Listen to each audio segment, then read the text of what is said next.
កម្មវិធីមហាសន្និបាតរបស់ធនាគារប្រៃសណីកម្ពុជាលើកទី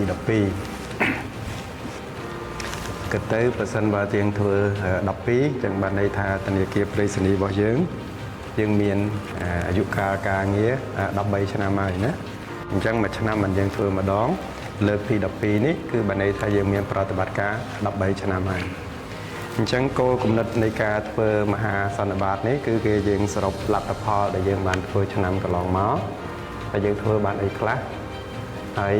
ឆ្នាំថ្មីនេះយើងនឹងធ្វើអីតទៀតក្នុងចំណោមធនាគារធំទាំង10ហ្នឹងគឺមានធនាគារយើងក្នុងនឹងដែរណាពេលវេលានេះឲ្យក្រុមជំនាញគាត់នឹងទៅជែក